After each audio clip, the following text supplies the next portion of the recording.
नंद बाबा कन्हैया के सारे सखाओं को ग्वालाओं को लेकर के मथुरा नगरी पहुंचे। तब कन्हैया कहते हैं, बाबा इतनी सुंदर है ये मथुरा नगरी, कितनी सुंदर सजी हुई है, आप यदि आज्ञा दे दें तो हम मथुरा नगरी घूमा में जाकर के।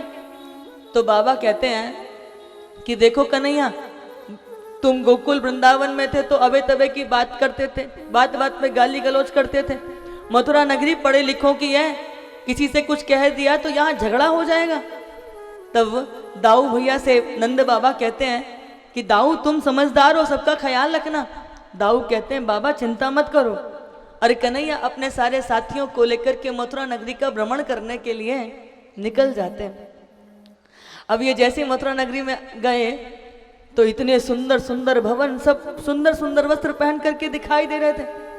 और मेला था, उत्सव था, यज्ञ का पूजन चल रहा था, इसलिए और सब नए नए वस्त्र पहने हुए थे। तो सखा सब एक दूसरे की ओर देख रहे हैं कि देखियो कन्हैया, सबने कैसे सुंदर सुंदर वस्त्र पहने हुए हैं। और ये जितने भी ब्रजवासी थे, किसी ने लंगोट पहन रखी है, किसी ने जो है गले में अंगोछा डाल रखा है, सब एक दूसरे को देखकर संकोच कर रहे थे। कन्हैया कहते चिंता करने की जरूरत ना है। थोड़े आगे गए तो वहां एक बड़ा सा धोबी घाट था। उस धोबी घाट पर बहुत सारे लोग जो है वस्त्र धो रहे थे।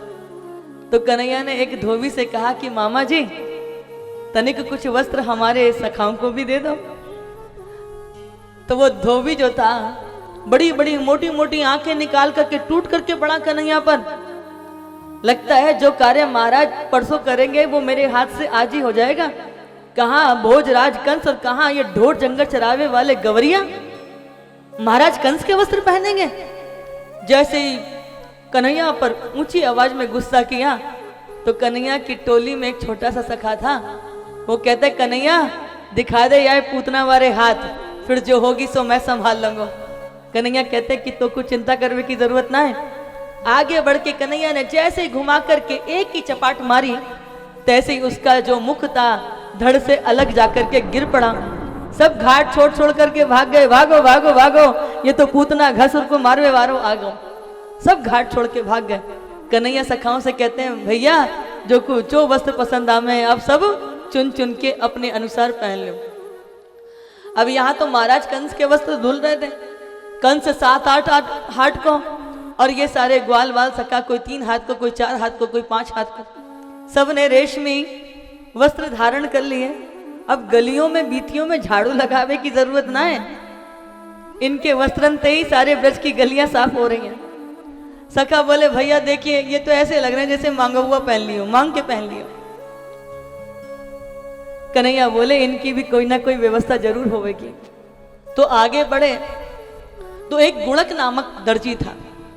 वो दर्जी स्वयं अपने हाथ से इतने सुंदर वस्त्र सिलता था कि महाराज कंस को भी उसके द्वार पर आकर के नाप देना पड़ता था। ये उनके पास नाप लेने नहीं जानता था।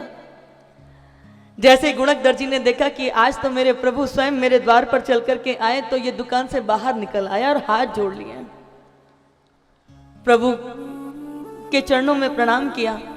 गुणक कहता है कि प्रभु यदि आप थोड़ा सा समय दें तो मैं आपके मित्रों के वस्त्र उनके शरीर के अनुरूप कर दूंगा, वस्त्र उतारने की भी आवश्यकता नहीं पड़ेगी।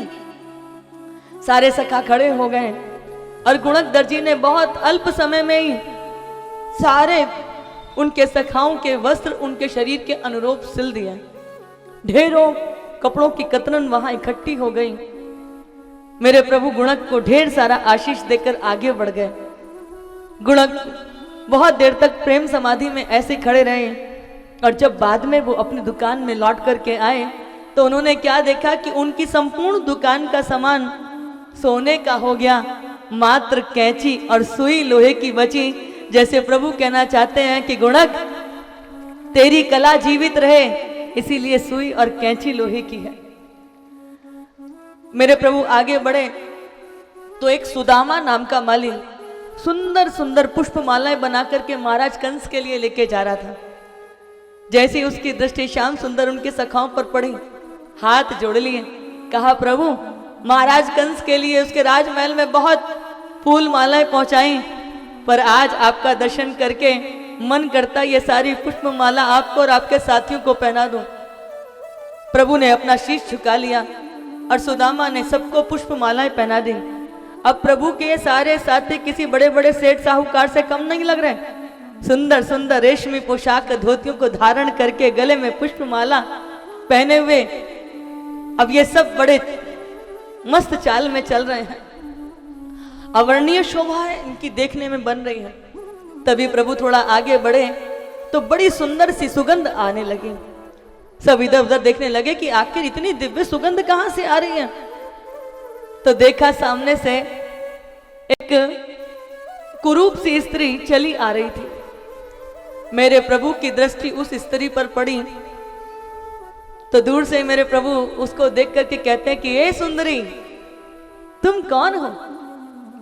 जैसे ही उस स्त्री ने सुना कि किसी ने मुझे सुंदरी कहा, पर इस सुंदरी शब्द में कहीं उपहास नहीं है, कहीं मजाक नहीं है, उल्हाना नहीं है। इस सुंदरी शब्द में तो परम आनंद है। कोई व्यक्ति सुंदर ना हो और आप उससे कहो कि तुम बहुत सुंदर हो। हाँ, कई बार जब कहते हैं तो वो आपका रूप नहीं देखते, आपके हृदय को सुंदर बताते हैं कि तुम्हारा हृदय सुंदर है। कई बार लोग बहुत बार देख दाख करके सुंदर स्त्री का से विवाह कर लेते हैं या पुरुष से शादी कर देते हैं, परंतु यदि उसका आचरण स्वरूप उसका सुंदर ना हो, उसका व्यवहार सुंदर ना हो, ऐसे रूप का कितने दिन अचार डालोगे। यहां मेरे प्रभु इस कुब्जा के हृदय को सुंदर कह रहे हैं। क्या कहते हैं कि हे सुंदरी, तुम कौन हो? जैसे ही सुना तो वो कहते हैं, दास्यास में हम सुंदर कंस सम्मता त्रिव्यक्रा हनुलेप कर्मणि मद भावितम भोजपते रति प्रियम।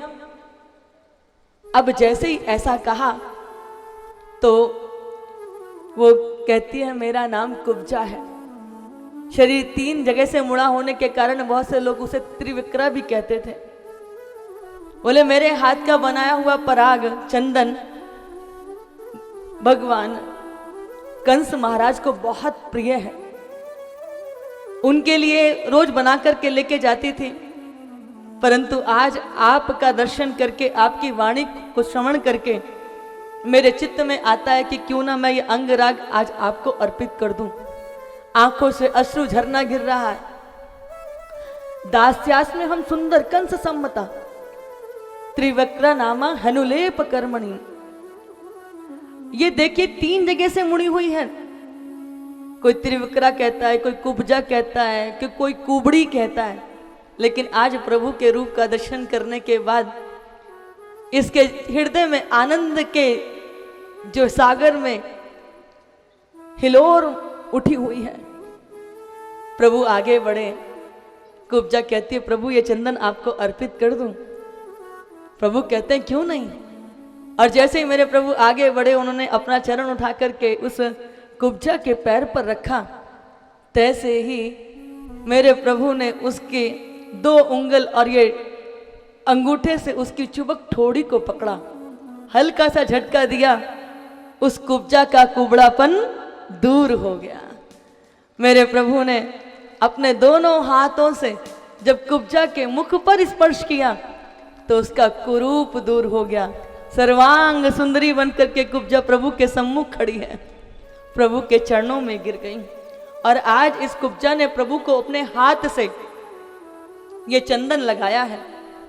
प्रभु से कहते हैं कि प्रभु मेरे घर चरण डाल दो। तो प्रभु कहते हैं, कुब्जा अभी बहुत शीघ्रता है, पर मैं तुम्हें वचन देता हूं कि अवश्य आऊंगा। और भागवत जी की कथा के प्रसंगों में आता है कि बाद में मेरे प्रभु कुब्जा के घर जाते हैं।